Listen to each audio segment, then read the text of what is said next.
The views and opinions expressed by presenters and guests are their own and do not necessarily reflect the official policy or position of Parasearch UK Radio or its affiliates and sponsors. Listener discretion is advised.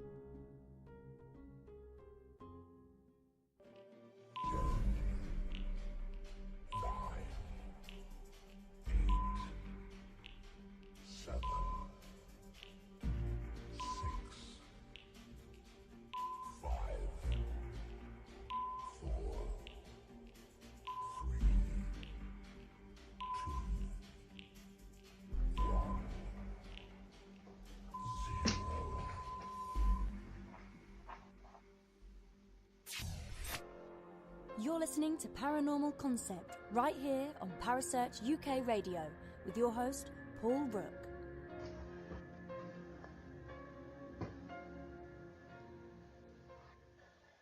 Good evening, everyone, and welcome to another edition of the Paranormal Concept Show. I'm joined tonight by my lovely co-host, Kerry Greenway. Hello, Kerry. Hello, Paul. How are you? Yeah, I'm not too bad. I nearly missed the mute button then. That mute button, it gets there every time. Oh, tell me about it. So how's your week been? It's been very interesting this week, or weekend, last week to this week.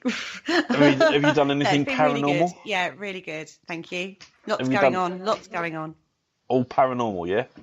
God, yeah. Don't do anything else, do I? Paranormal and crystals, that's my life. Well, I suppose so, yeah, that's it. I don't know.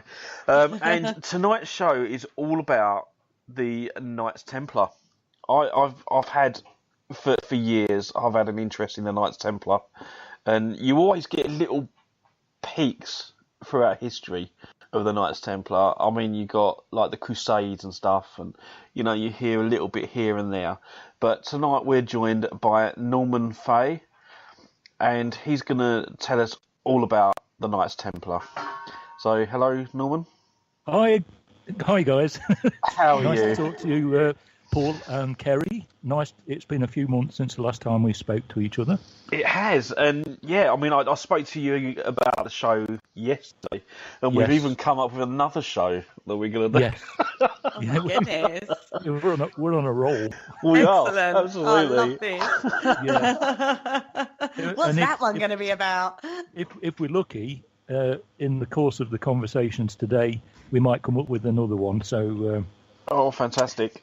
It might come down to feedback from your listeners. I don't know.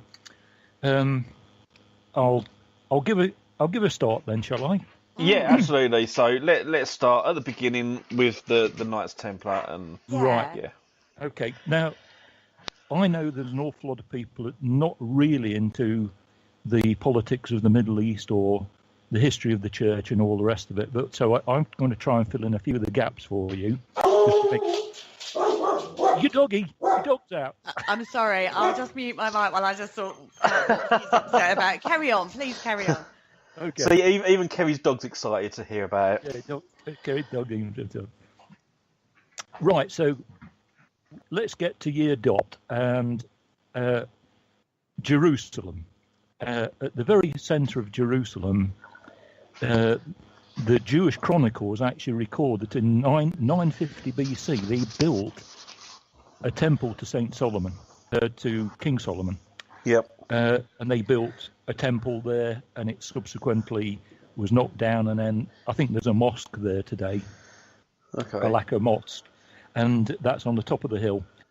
And if you look at the history of the region in the late 11th century, there's a major clash between not only the Roman Catholic Church, between them and Constantinople, which I don't know if you're aware, but the Roman Catholic Church actually split into two factions.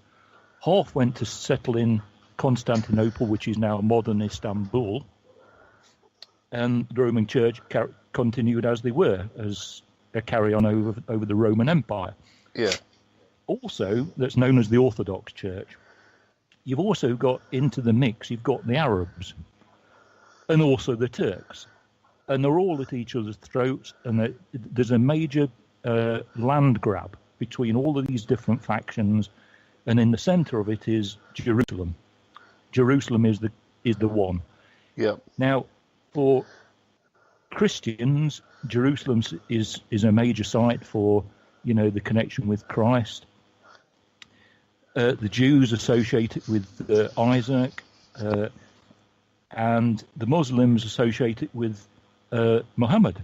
So everybody is actually vying for, position on this one. Yeah. Now, from the early centuries, the Christian church, in one form or another, actually possessed Jerusalem, and they were there for ages. And suddenly they're up against the Muslims. The Muslims really want to get that back. Yeah. Seriously, they do. The Muslim faith wasn't actually founded until 632, so they're a little bit up the line from us, really. From the Western world I'm talking about, rather than our beliefs. And on November the 27th, 1095, Pope Urban issued a thing called a papal bull. Now, this is a massive document which basically says, this is what I want you to do. And it was a call to arms for all Christians to rise up against the Muslims and to go and protect Jerusalem. Yep. Now, nobody really wanted to do that. So what they did was a really clever thing. They approached a lot of the prisons and the places of where all the criminals were and all that kind of thing are all locked up, and said, if you go to the Holy Land and fight for us, we'll give you a pardon. And that's what they did. They all disappeared. They were a raggle-taggle bunch of criminals, no uniform, nothing. They just went out there, tough guys, really. Yeah. And had a right good scrap with the Muslims. That's what that would do. They were crooks and thieves with no money whatsoever. Just the idea that they could, basically, it was a get out of prison free card. I bet they all went for that. There's an idea. they kind of went at this one, and because they're such tough guys, they managed to capture Jerusalem quite successfully, actually. Yeah. Not without much of a fight, but they promptly disappeared and thought, we'll go back home now. We've done the job. Yeah. Which left the site to be vulnerable to the marauding masses again. And in 1118, famously, 9 anonymous knights from, I think possibly from France and probably some other parts of of modern Europe, decided they'd go and protect the place. They chose to go and do it. Yeah. And they arrived at the mount that was called the Temple of Solomon. It's the mount on the top of the temple. And that's where they get the name, the Knights Templars, from. They named themselves after the site itself. Okay. And their remit was to protect all of the major routes for pilgrims who want to go to the Holy Shrine, and to give them safe passage. This is, common thought throughout history. This is what, but there are certain doubts as to exactly that's what they were there for. Because there's a record from 1128 where the 9 knights tunnel underneath the temple rock.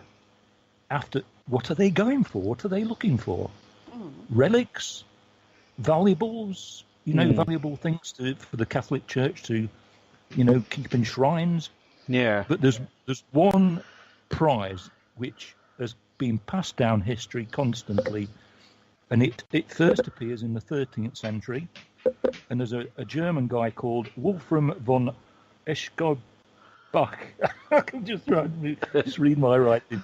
In the 13th century, and he's a poet. And for the first time, he actually refers to the Templars possessing the Grail. Okay. Right. Now, most people, including, I was brought up a Roman Catholic, and I always thought it was a chalice. Yeah. Now, this is, if your guys want to have a look at on the internet, go and have a look at Leonardo da Vinci's famous fresco of the Last Supper. Yes. Everybody knows it. You can buy Yeah. postcards. You can.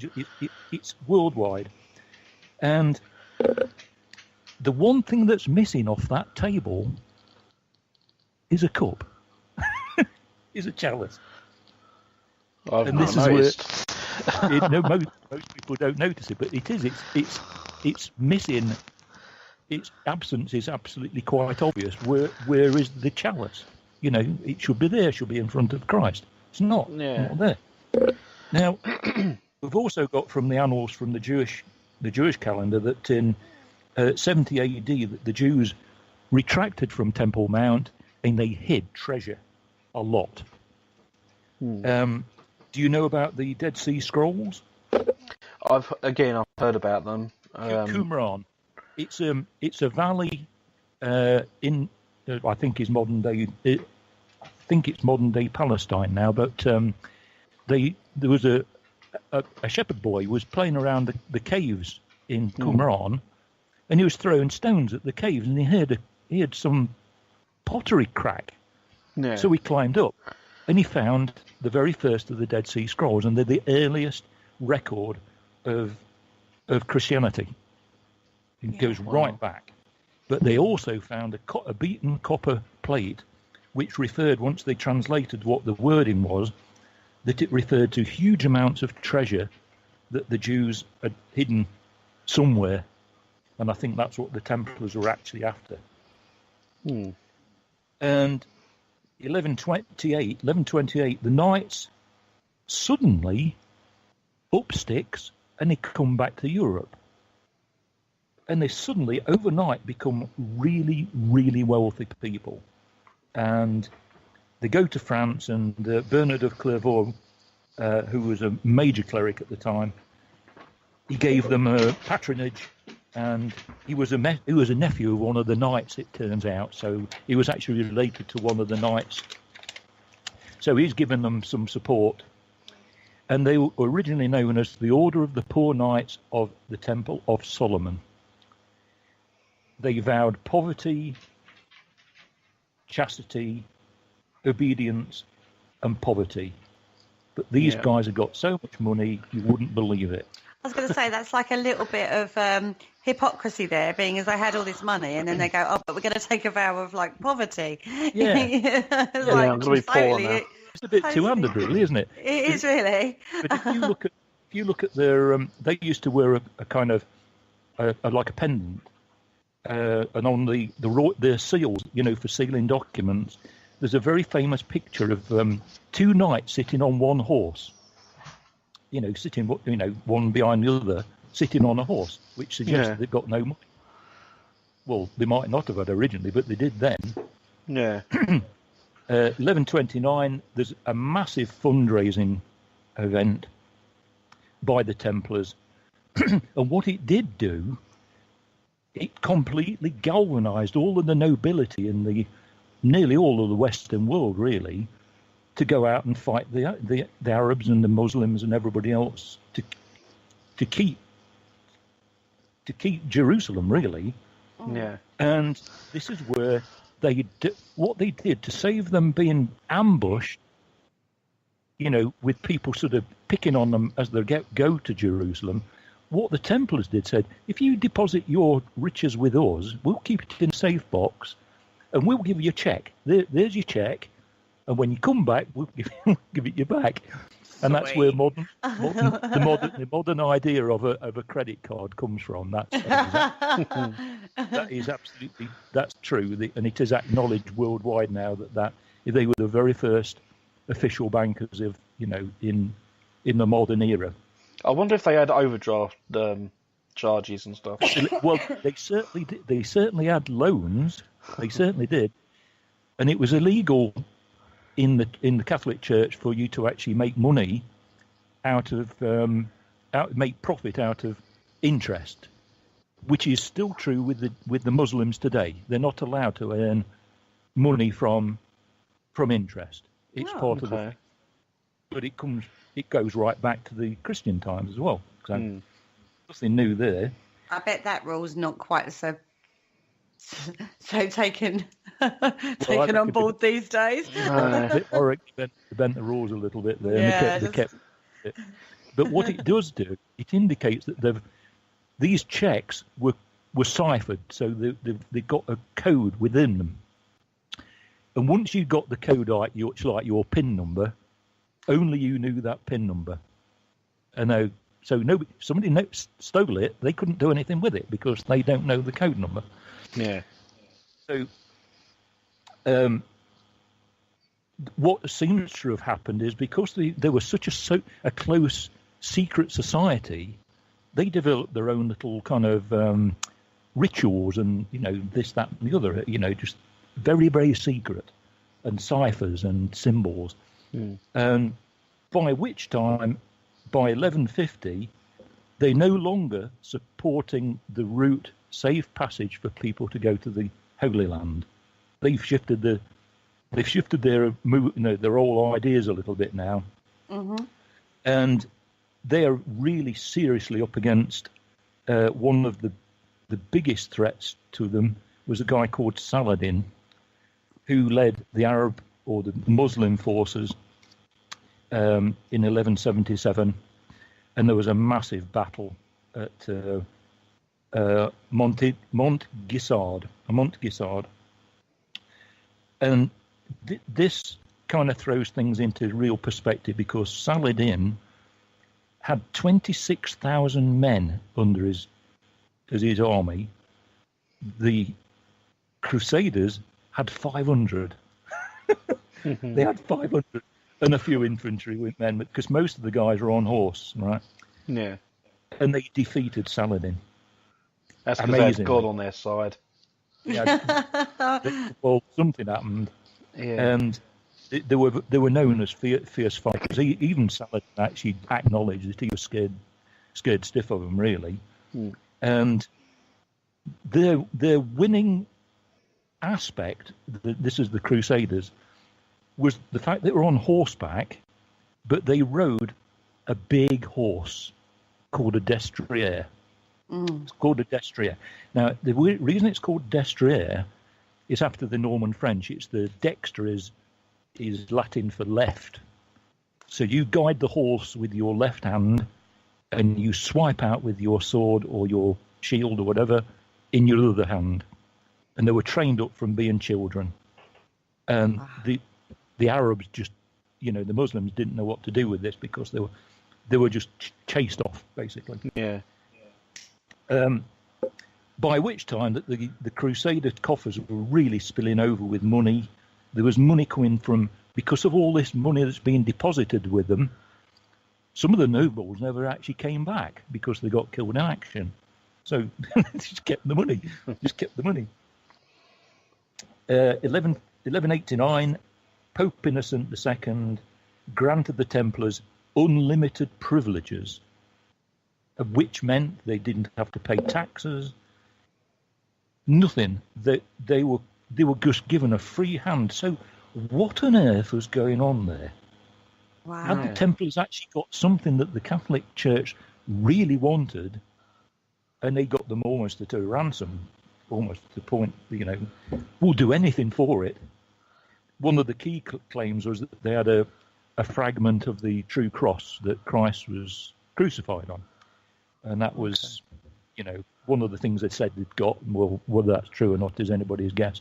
Yeah. But the Muslims nicked it off them eventually, so they didn't have that anymore.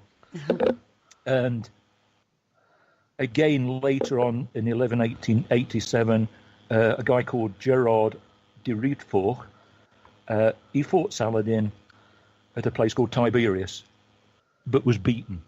He was beaten by the Muslim forces. And one of the oaths that the Templars used to give at the time of initiation was they would never surrender. They would never take themselves as a ransom or as a hostage. They'd rather die. Gerard, unfortunately, went and kicked that one into the long grass, and he reneged on his oath, much to the dismay of all of his men. So the Saladin's men basically took him into into captivity. And this is where Richard the Lionheart starts to turn up on the history books. Okay. And by which time he manages to win back. So the Saladin's he's captured Jerusalem by force. Richard the Lionheart turns up. He manages to get it back off them, only for a short time. Then the Turks move in, and they run the place for years afterwards. Then there's a massive battle in 1291 at a place called Acre in the Middle East, and the Muslims slaughter the Crusaders, headed by Louis IX of France and Edward I of England, and that's the third crusade. They fail completely, so Jerusalem is back in the hands of the Muslims. Now we move to the next stage, and there's a guy called Jacques de Molay, and each of the what we call the commanderies, the centres of power for the Templars throughout Europe and the Middle East. They're palaces, they're castles, really, effectively. And they've all got a master running them. And the Grand Master of the lot is this Jacques de Molay, and he's the Grand Master of the lot. He covers everybody. He realises he's actually lost the Holy Land, and they're all getting very dismayed about all of this. And the whole of the Templar idea has lost the whole reason for them being there. And so by 1307, and the date is, as you reminded me yesterday, Paul, October Friday the 13th. Yeah. Day when the commanderies were attacked and the Knights Templars were arrested. A lot of them were actually arrested. The guy who was on the throne in France at the time is King Philip the Fourth, otherwise known as the Fair. And he summoned all of the Templars to Paris in 1307. He basically wanted to get them all in one place so he could stick them in prison, really. That's all he wanted to do. And many were charged with all sorts of ridiculous trumped-up charges. That one of the most common ones was devil worship. Philip, this is the subtext to it, Philip owed them so much money that he thought, right, if I call them heretics, lock them up, I don't have to owe them a penny. It was simple, dead simple. Really simple thoughts. So during this period, you get all sorts of ideas and rumours about what the Templars were really up to. And there's one little snippet that I've always come across was they kept a human head, and they kept this head in a cupboard. It was supposed to be St. John Baptist. Okay. And that was one of their trophies, if you like. They were accused of spitting on the cross, of like I say, devil worship, sodomy, or you think anything that you probably would think in the medieval times was a definite no-no. And then this period where Pope Clement is actually on the papal throne, he's living in France and he can't do anything about it, because what they've done is they've sent him to the Inquisitions. These guys, if you ever see Monty Python's Flying Circus, nobody expects the Spanish Inquisition. Well, these guys were trained up to the hilt. They were not allowed to draw blood. That was the thing. So they did anything else other than that. Yeah. And one of the main punishments was strappado, which is where you get tied your hands behind your back and they hoist you up basically backwards.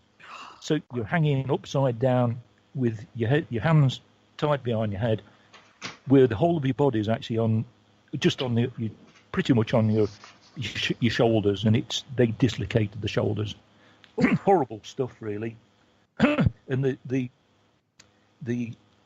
tally that I got out of some of the books was out of 138 who were questioned, 105 denied Christ under duress, 103 admitted to what they call the obscene kiss. If you didn't know what that is. That's kissing the backside of the devil, really. That's carried on for quite some time. And 123 spat on the cross.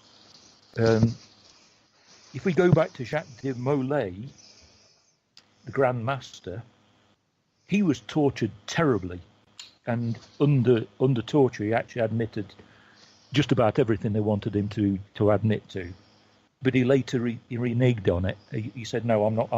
I'm renouncing what I've said before. You nearly killed me, and I'm not going to confess to that one."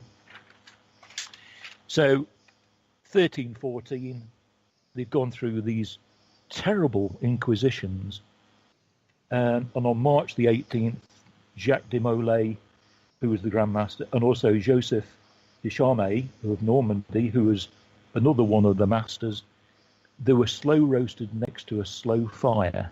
Oh, gosh. They were not burnt at the stake. They were just left in front of this slow burning fire and just left for several days to roast.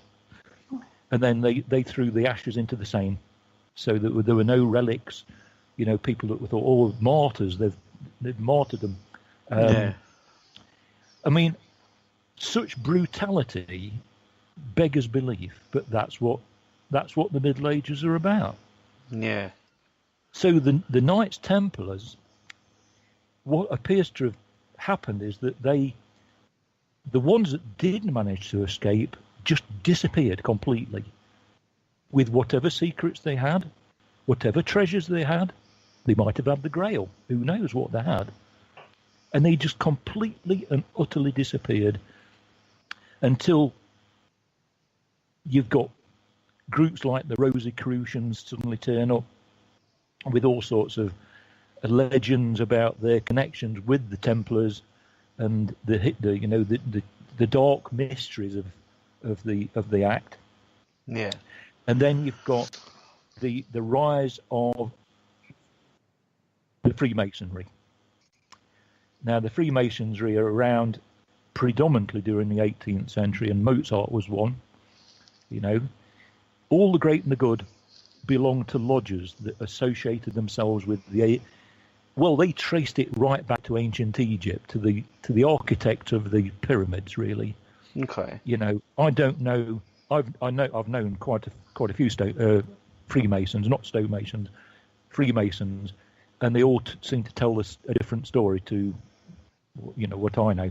Yeah. But one of the key factors about the Freemasons, and they deny it today. I heard somebody on the radio the other day that it's not a secret society, that anybody can go in to the lodges and see what they've got.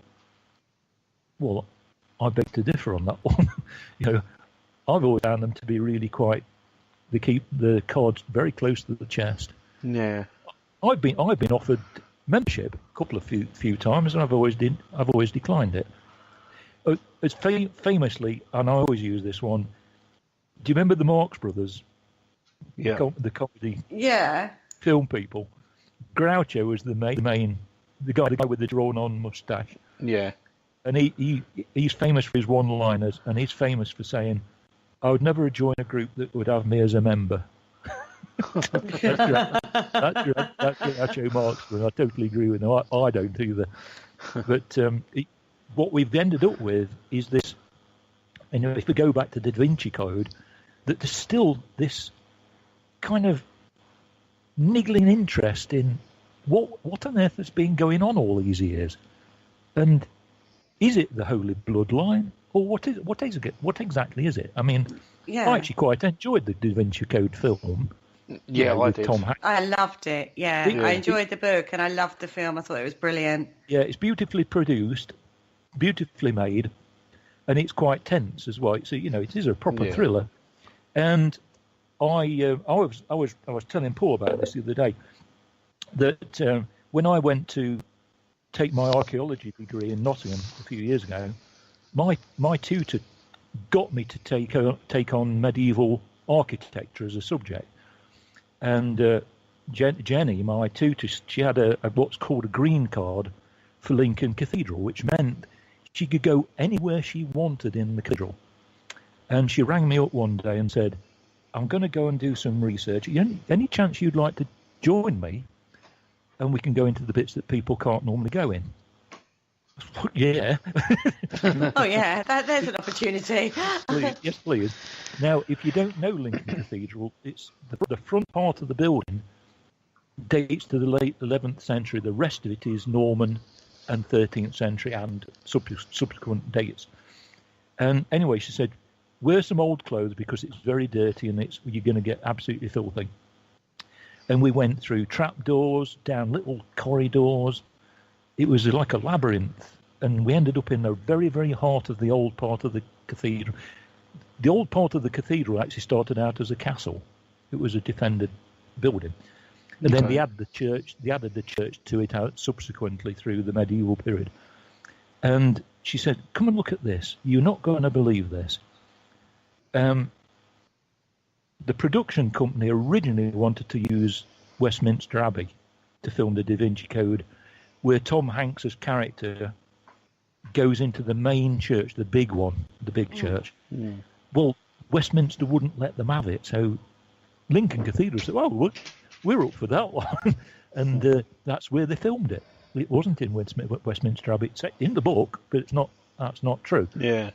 But what Jenny showed me, and I couldn't believe it, the camera crew and the sound people had scratched graffiti, modern graffiti, on 11th century stone.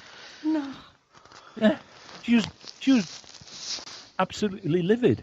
I bet she was. No, I can understand that. That's disgraceful. She did report it, and I think they got a bit of a recompense over it as well. So, yeah. But that's my claim to fame with Vinci Code, if nothing else.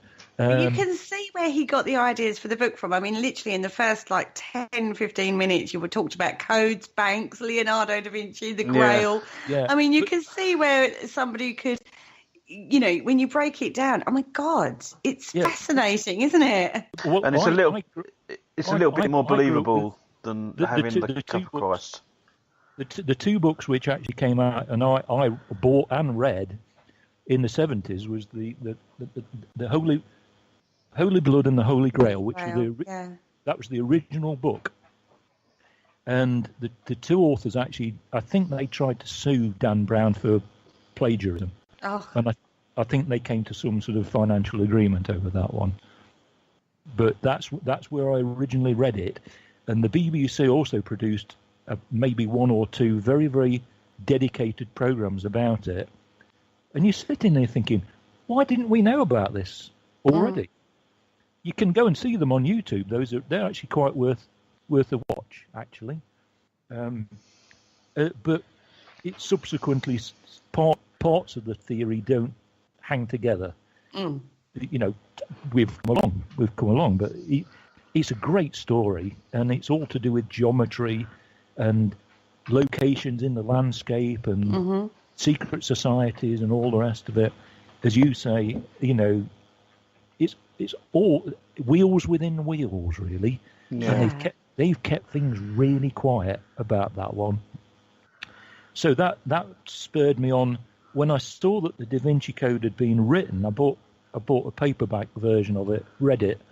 I thought, actually, that's not half bad. I've not read the sequel, the Angels and Demons. Is it? Oh, it's just good. Oh my goodness, yeah. I mean, he's really, really good at taking a story and adding bits into it, and sometimes bringing facts in that aren't relevant, particularly to the real life history of it, but tying all those points together and making an absolute fantastic thriller. I love all of his books, to be fair. I'm a huge fan of Dan Brown. Yeah. And as I say, the Da Vinci Code really set on fire for a lot of people, resurging the Knights Templar story. Yeah. But there's, with any of these kind of things, because they've gone very quiet, they went very quiet, which I don't blame them after what happened around, the torturing times and all that sort of thing. you don't blame them for being a bit quiet after that, do you? I'm not surprised. They want to kick their head down. I've got one little snippet which this is actually scribbled in the margins of my notes, and it's just reminded me to mention it.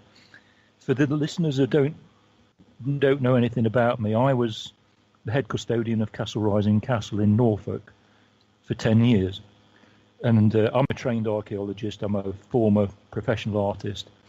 And I was one of the very first people to actually pick up that the place was truly haunted. And I was the first person to actually catch the very first paranormal picture photograph that subsequently proved to be true. Mm. Now, I saw my very first apparition one morning as I was opening the site up.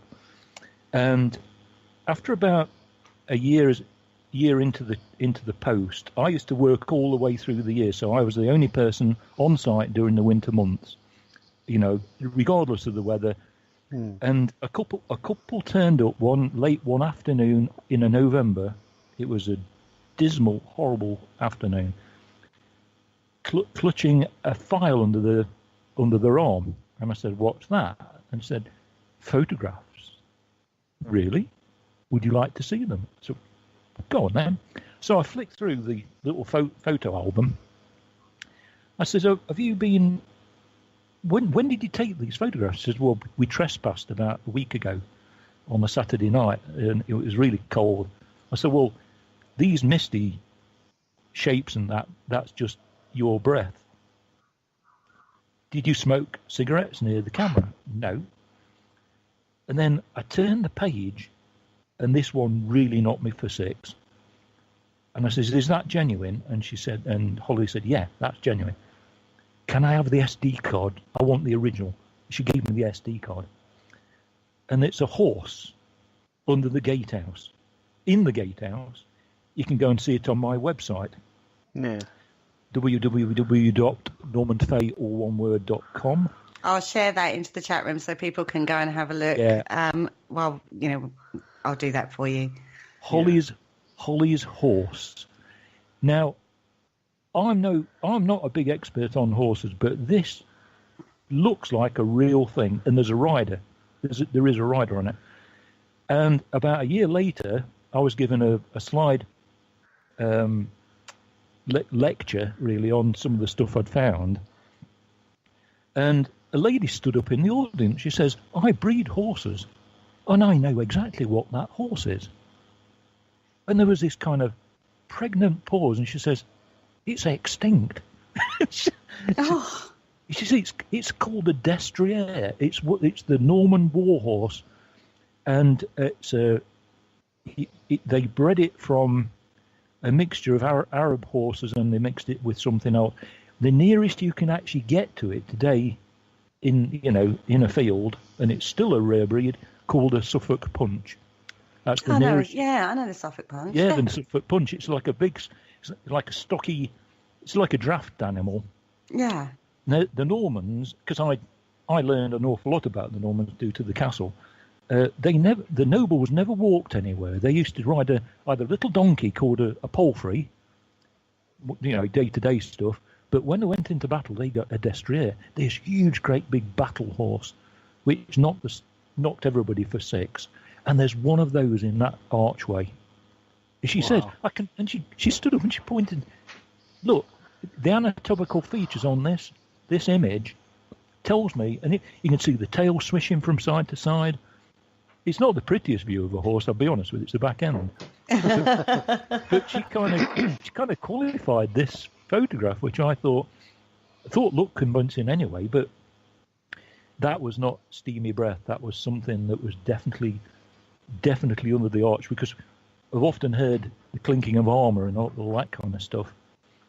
And they did feature it on GHI, the GHI programme, which I appeared in. And they got Holly in. Actually, they managed to locate her, and they gave her a little bit of an interview. She says, "Yeah, that's what we saw. That's exactly what we saw." So that's just as an aside, really. Is there anything you want to ask me, you guys? Well, yeah. I watched this program called Oak Island. It's got to be mentioned. This is his thing at the moment. Do you know? Yeah, and well, no. What interested me was that they found what they thought was a cross. Yeah. And I mentioned this to you yesterday as well. Yeah. But it was drawn on the wall of one of the prisons that the Templar were in, and it was supposed to be an idol of Tanit, a goddess of the sea. I think they said there was. Mm-hmm. But I thought all Templars were Christian, so why would they have another idol? Pagan symbol? Yeah. Yeah. What you need to understand is that they did actually recruit just about anybody at one point. Okay. And during some of the battles where the Templars were actually losing ground, some of the guys would actually go and defect to the Muslims and take, become Muslim. How bad's that? But that's what they did. They'd save the skin, really. One of the most one of my most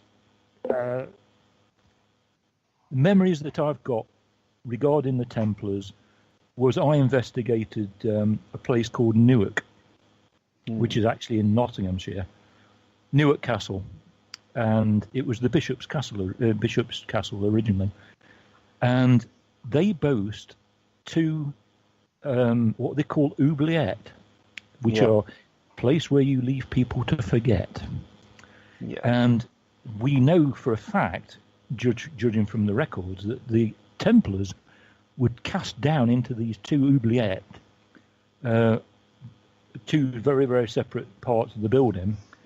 I've never been so scared in all my life, because I went in, we shut the door, we shut the trap door. You have to climb down, actually. You have to climb down. And there are carvings on the wall from the original, from the Templars actually being incarcerated in there. Poor sod. They were just left to die, really. That was it, because they were completely and utterly rejected by everybody, really. And people thought they were in league with the devil. And so everybody that was, going to church and all the rest of it, we don't have anything to do with that lot. They're naughty boys, none of it, hardly any of it was true, and hardly ever any witnesses. Nobody really came forward and said, "Well, actually, I've seen such and such," and these people did those things. Yeah, but it was mostly made up to try and get the money out of them. That was it. It was all due to money. Times do not change, do they? No. They don't change. No. The nearest we've got to the Templars today is got to be the Freemasons. I'm going to have to keep coming back to that. They're ever present. They're even on the dollar bill. Mm-hmm. Yeah. If you look at the dollar bill, what's on top of the pyramid? An eye. There's an eye. Yeah. So they're keeping an eye on you. They're watching you. They're keeping an eye on you, and the square and compass appear. George Washington, very famous painting of George Washington. What's he doing? He's standing there with his Masonic apron, which has got a square and compass on it. Mm-hmm. Yeah. He was the Mason. All the big guys were, and they always have been throughout history. A lot of police officers, if you look into the kind of memberships that they've got, they nearly all belong to lodges. Mm. They do. It's true. They don't deny it. Is there also a connection between the Illuminati and Templar? Yeah, there are certain people who've actually drawn associations with the two. There's you again. That's it. Kerry's off. The Illuminati is a subject all on its own, really. But the connections, yes. People have drawn parallels between the two things, and that can get really quite complicated. I've never really spent a great deal of time studying that. Okay.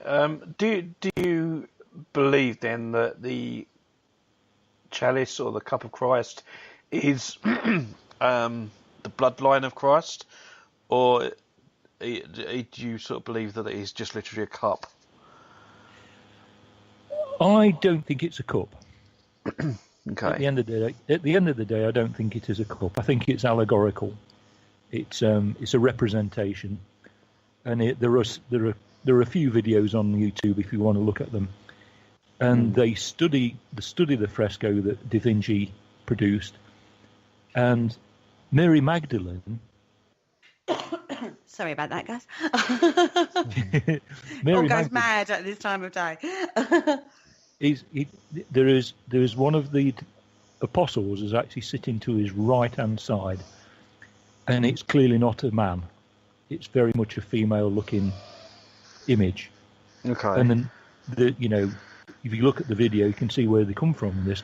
And the way this figure is actually leaning in towards Christ creates that cup shape, that V shape. Yeah. Yeah, they did. They demonstrated that incredibly well, didn't they? Yes. Yeah. So it's things like this, when you look at these famous paintings, that sometimes it takes somebody to go, look at it. Like you said, there's no chalices on there. There's plates and there's little shallow bowls, which, you could argue might be drinking vessels, but there's no obvious cups in that painting at all. Yeah, but he might just forgot or something. No. Maybe they're not even the been amount served. of people at that table, if you're sitting down to a dinner, you would have cups on the table, and there is distinctly lacking in cups on the table. Okay. As I say, there's bowls and there's like these, and they're really small, like little finger bowls almost, aren't they, Norman? yes, they are. And then there's plates. Yeah. Maybe Leonardo couldn't paint glasses. Really? You're going with You he don't couldn't do know, that? Maybe just had a thing against them and just didn't want to put them in. No, I don't know. I think it was a deliberate. I think he deliberately didn't put them in. Da Vinci. I've got three heroes in my life, historical heroes. Leonardo da Vinci, one. Sir Isaac Newton. Mm-hmm. Sir Christopher Wren. Uh-huh. And there are certain things that connect all of those three people. You'd say maybe Da Vinci couldn't draw glasses, or no, I bet he could blow a glass. He was that clever. He knew more about anything than anybody on earth. Mm-hmm. He designed it, the original parachute. He invented the tank. This bloke, he invented. Didn't he invent the aeroplane as well? Or yes, he did. Yeah, it's actually it's actually in the Science Museum. Yeah. And it's a man-powered. It's a man-powered plane. Yeah, but his parachute was actually shaped like a pyramid. It wasn't. Yeah. Famous pictures of it. But not only that, he risked being called up by the Inquisition. I think he was actually for doing dissections on human bodies to try and find out how the body was. Yeah, he did all that, didn't he? He did all that. Yeah. And he did all the rest of it. And he painted the Mona Lisa. What did he do in his spare time? Did he sweep the floor of the yard or what? You think you wouldn't have time for anything else, wouldn't you? Yeah. And yet he was kind of ducking under the radar all the time. And he was paid quite a lot of money to actually invent missiles, and most of it was actually warfare associated. And he wasn't very good at sculpting much. He left that to Michelangelo, but and they were big rivals. But he was a genius. And where on earth do you get that kind of? And he used to, so that they wouldn't actually find out what he was doing, he'd write his notes with a mirror in front of him, and he'd write it all backwards. Yeah. And it wasn't until sort of the late 19th century, somebody just said, hang on a minute, if you put a mirror up against that, you can actually read it. So, he's kind of really trying to escape the threat of the church, really, because what he was doing was really against the church's teaching. You know, you're not supposed to do that kind of thing. And he actually broke the mold for modern medicine, you know, modern anatomy. Yeah. He was ahead of his time. He was ahead of his time. This is where I come in, because when I left art college in the 70s, my very first job was an anatomical illustrator in Birmingham Medical School. Yeah. And I had a Leonardo da Vinci existence for 2 years. I did it. I'm one of the very few people. I did it. I actually dissected a human being from one end to the other. It took me 2 years, and I drew it. Wow. I've still got the drawings. No, most of it's done by virtual reality these days. That, you know, the medical students are not given what's known as a cadaver, which is a dead body, effectively. Yeah. Well, first-hand experience. I was. When I left, the prof who looked after me says, "What would you like as a leaving present?" And I said, "Well, I don't know." And he says, "Well, we bought you a Collins dictionary, a big one. What else would you like?" And I said, "There's a skull in one of the storerooms that's doing nothing. Do you mind that?" And he says, and he just looked at me kind of quizzed, and he said, "What?" I said, "Well, there's no skeleton with it. It's just a skull." He said, "It's a very strange request. I've still got it. I do look after it. I've got a very, very goth existence." I have a question for you. Go on, Kerry. There is a big myth that there are 12 Knights Templar buried beneath the Roslin Chapel. Is that true? I don't know about that. Roslin is definitely a mysterious, one of the oddest churches in the country. There's only one that really, as far as I'm concerned, because that's in Scotland technically, isn't it? Yeah. It's in Scotland. So if we think about what is the oddest church in England, and I've studied it for years, and it's where Richard III was born, a place called Fotheringay. Okay, Fotheringay. It's in Northamptonshire. And it's the most peculiar. It's a rebuild from a 13th century church, but what they did was they copied the old bit and duplicated it, if you get what I'm saying. But it's where Mary Queen of Scots had her head chopped off, and they stored a body somewhere in the Fotheringay church in the crypt, and nobody's ever been able to find the crypt. Well, in 2000, I did a dowsing survey because I do water divining and divination. I actually located the crypt, and there's a guy who used to be a bell ringer. I can't remember his name now, but you walk into the church itself, and you go through the porch, and to one side is what looks like a little kitchenette type thing. It's called the treasury. And one day when he was going in to check the bells, he noticed that one of the flagstones in the room rocked slightly. And he rocked it a bit more, and a bit more came through. And he's an electrician. What he did was he got an optic fibre camera, and he poked it down through the crack, and he discovered another room. They excavated it. I've been in it several times, and you can go in it, but there's a blocked doorway inside it, exactly where I said there would be a doorway. Exactly. Oh, that is cool. Yeah, I even surprised myself over that one. That's moments like that as an archaeologist and a dowser and stuff like that you go, wow, that's just so cool. And they don't happen very often, do they? Really, in the amount of work you've done. No, but it's those gems that you're. It's a confirmation, isn't it? Mm, The other claim to fame for Fotheringay Church, it's well worth a trip out there. It was built by one man, William Horwood, and this is where we start talking stonemasonry, right? Stonemasons had what was called a lodge, and it was like either a lean-to shed or like a proper room, where they used to draw out the architectural features on the floor. And they used to do the really fancy carvings.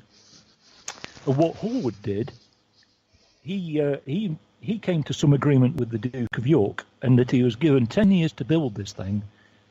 And his signature was a letter H, like a Gothic H, right? Mm.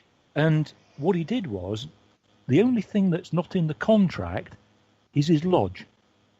And that's the room that's underneath the porch. That's what he... But he built it out of all the bits of masonry from the previous church that's got a mason's mark on it. Mm. They're everywhere. So you'd have young apprentices in there teaching them how to do the fancy carving work, and he did all the fancy work inside the castle, in the church itself.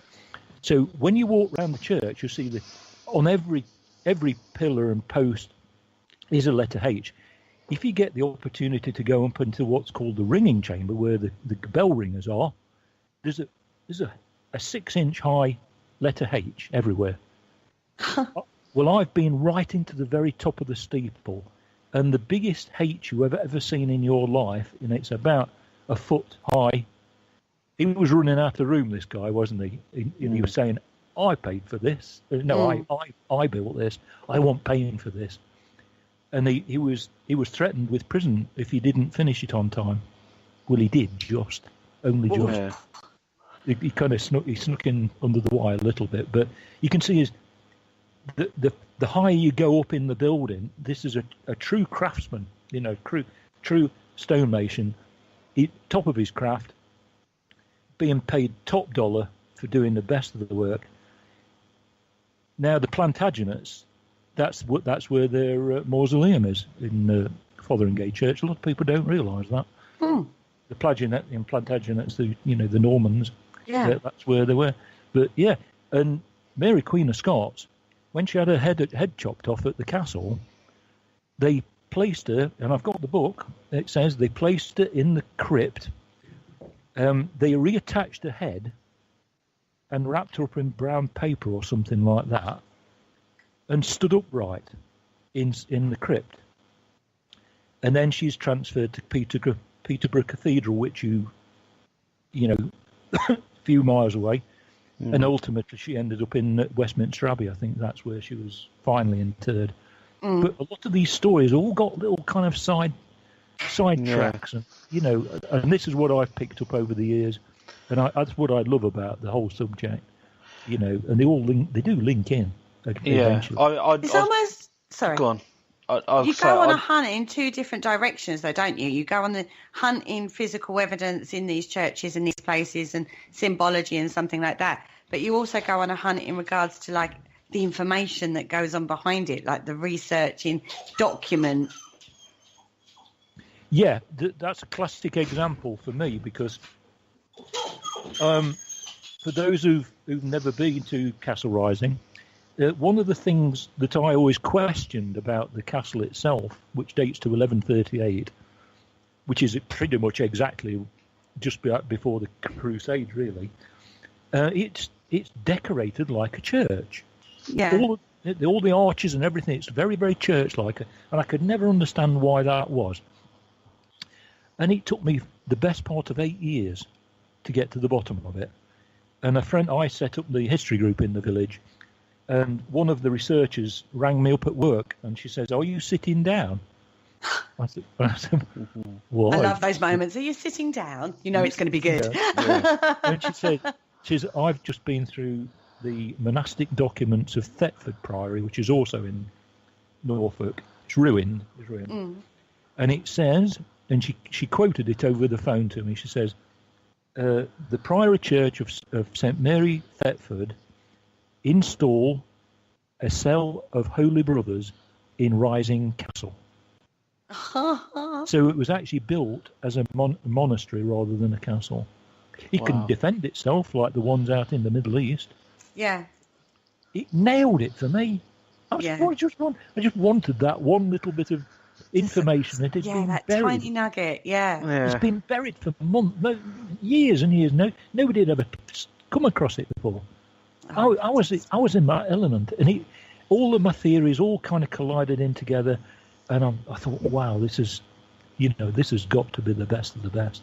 Yeah, I've never been to the Middle East. I don't intend going, to be honest with you, but it would be nice to actually go out and see some of these places.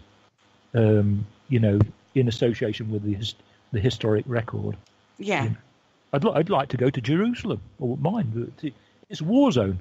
The problem is, exactly. It's if you was able to just go and visit these places without the tourist factor as well, then that would be awesome. But because you've got that people factor, and it's so busy, you just don't even get a chance to do what you want to do, which is live and breathe it whilst you're there, because there's too many.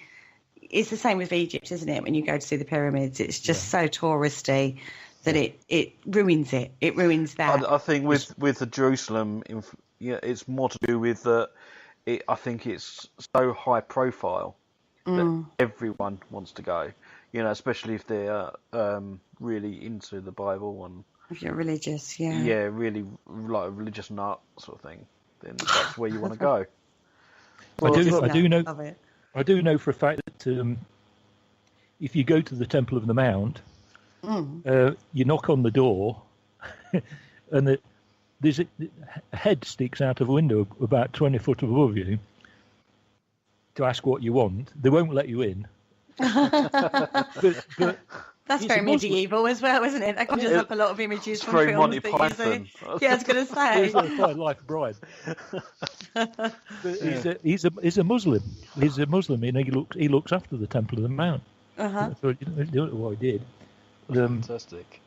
I saw it on the TV a few years ago. I couldn't believe it, but it was just the way his head came out this window. We want. We are the Knights of Ni. Yeah, it is very much like that, isn't it? And I think on that bombshell, we have actually come to the end of the show. Oh, brilliant! Love it. Oh, yeah, it's been a really good show. Lovely to talk to you guys again, and if you want me to come on again, I'm more than happy. Absolutely. Absolutely. I want you to come on and join us about the talk on the mysterious Earth. Yes. And your stone circles and Earth mysteries, stuff like that. That would be really good. I'll arrange that for us. Absolutely. Keep in touch, Paul and Kerry. I will do. Yes, definitely. Awesome. Fantastic. Okay, and so thanks everyone in the chat room. Thank you, Kerry. Thank you, Norman, for joining me. And I shall see you all again next week.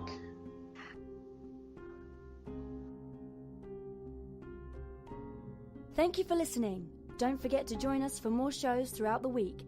Find us on Facebook, Twitter, and the World Wide Web to keep up to date with all the shows right here on Parasearch Radio.